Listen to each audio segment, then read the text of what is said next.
हमारे साथ यहाँ पे धनंजय सर हैं, तो चलिए हम उनसे बात कर लेते हैं। सर, जो के पाठक का जो फरमान निकला है, जो उन्होंने बोला है, वो आप कितना सही मानते हो? क्या कुछ कहना है आपका इस मुद्दे पे?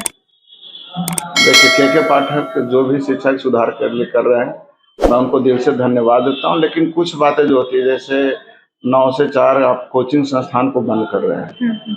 बंद करने के पहले आप उन बच्चों के लिए पहले सोच लें कि क्या उन बच्चों की उचित शिक्षा आप अपने स्कूल में दे रहे हैं। अगर आप गवर्नमेंट स्कूल में उचित शिक्षा दे रहे हैं तो कोचिंग की ज़रूरत ही नहीं। बच्चे क्यों फिर पैसे दे के, अलग से पैसे दे के आना चाहेंगे? तो मैं चाहूँगा कि सबसे पहले वो अपने उचित शिक्षा व्यवस्था कर ले, अन्यथा बच्चे को ना तो आप स्कूल में पढ़ाई दे पाए और ना कोचिंग वाले दे पाएंगे, तो मालूम पड़ेगा ये अधर्म में कौन लटक जाएंगे, हमारे आने वाली पीढ़ी, जिससे हमारा देश निर्भर करता है, हमारे युवाओं का देश निर्भर करता है। उसी की शिक्षा को ही आप बंद कर देंगे, आप सुधारेंगे नहीं बल्कि वो बंद हो जाएगी। जी, क्योंकि उनका साफ तौर से कहना है कि 9 बजे से लेकर 4 बजे तक कोचिंग संस्थान नहीं चलनी चाहिए, क्योंकि बच्चे स्कूल कॉलेजेस पहुँच नहीं पाते, कोचिंग में ही रहते हैं। हाँ, देखिए 9 से 4 ठीक है, आप स्कूल में बुला रहे हैं, बच्चे जाएंगे ही जाएंगे, लेकिन 9 से 4 उस बच्चे को क्या करना है, स्कूल को टीचर भी वहाँ उपलब्ध होना चाहिए ना, कि स्कूल में टीचर हैं 9 से 4 उपलब्ध कि नहीं। अगर 9 से 4 वो पढ़ाई दे रहे हैं तो मैं तो चाहूँगा इससे अच्छा कुछ हो ही नहीं सकता है जी, है ना। लेकिन अगर 9 से 4 अगर पढ़ाई नए बच्चों को मिल रही है, वहाँ भी आप बैठ करके सिर्फ टाइम पास हो रहे हैं, तो बच्चे का शिक्षा पे विपरीत प्रभाव पड़ जाएगा। क्योंकि 90% बच्चे मेरे ख्याल से बिहार के जो हैं, वो कोचिंग पे ही निर्भर रहते हैं। इसका कारण है ना कि हमारे सरकारी स्कूल में जो उचित व्यवस्था पढ़ाई की होनी चाहिए वो है नहीं। आज आप भी जानते हैं, हर एक लोग जानते हैं, चाहे के पाठक सर भी हो, वो भी जानते हैं कि स्कूल में नामांकन सिर्फ परीक्षा के लिए और छात्रवृत्ति और साइकिल के लिए मिलती है जी, और कोई कारण नहीं है। वहाँ पढ़ाई नहीं होती, टीचर ही नहीं है, अगर हैं तो फिर जा नहीं रहे हैं। जी। बच्चे बेचारे जाते हैं, लौट के चले आते हैं। बच्चे तो मजबूरी होकर कोचिंग का दरवाजा खटखटाते हैं। क्यों एक मोटी फीस कोचिंग वाले को देंगे? देना ही नहीं चाहिए।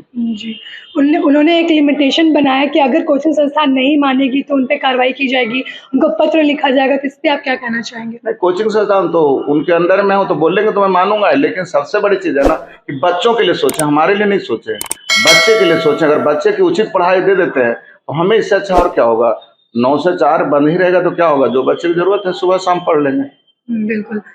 तो सर, उन्होंने जिस तरह से कड़ाई कर रखा है शिक्षा पे, क्योंकि बिहार में ऐसे भी शिक्षा पिछड़ा ही चल रहा है बिल्कुल। तो जिस तरह से उनकी कड़ाई कर रखा है, उस पे आप क्या कुछ कहना चाहेंगे? कढ़ाई कर रखे हैं, लेकिन कढ़ाई का तरीका मुझे नहीं अच्छा लगता। मुझे लगता है कि कढ़ाई सही कर रहे हैं, लेकिन कढ़ाई के तरीके होना चाहिए कि पहले आप बेसिक चीज़ें को सही कर लें, स्कूल में टीचरों की संख्या को पूरा कर लें, स्कूल में क्या क्या ज़रूरत है उसको पूरा कर लें, तब बच्चे को लाएं। जैसे मैं ही अगर कोचिंग में बच्चों को बुलाता हूँ तो पहले हम बच्चों के लिए बेंच की व्यवस्था करते हैं, फिर पढ़ाने की व्यवस्था करते हैं, तब हम बच्चे का एडमिशन लेते हैं। लेकिन वहाँ तो बच्चे, आप जितने भी कॉलेज देख लीजिएगा, है ना, यहाँ बिहार शरीफ का सबसे बेस्ट कॉलेज में आता है नालंदा कॉलेज, लेकिन बहुत सारे फैकल्टी, बहुत सारे सब्जेक्ट का फैकल्टी ही नहीं है।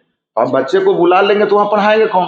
क्या बच्चे बेंच पे बैठ करके लौट आएंगे तो क्या कल वो ITN बन पाएंगे? नहीं बन पाएंगे। अगर बना रहा है तो हमारे जैसे गरीब लोग जो बच्चों के शिक्षा के लिए जागरूक है ना। शिक्षा का मतलब लोग ये समझ चुके हैं ना, एक व्यापार।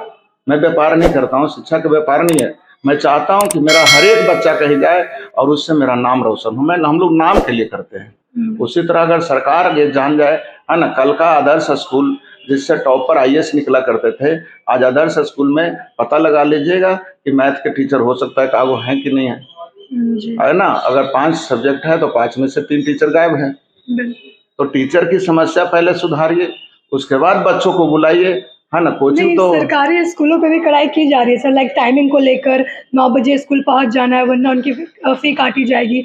इन सब चीज़ों पे भी कड़ाई की जा रही है। कढ़ाई की जा रही है, लेकिन जो आप हैं उन्हीं को ना बुलाइएगा। मान लीजिए आपके नालंदा कॉलेज में, है ना, आपके 10 ही लेक्चर हैं तो 10 ही को ना बुलाइएगा, 20 कहाँ से आ जाएंगे? पहले आप 20 तो कर ले, है ना।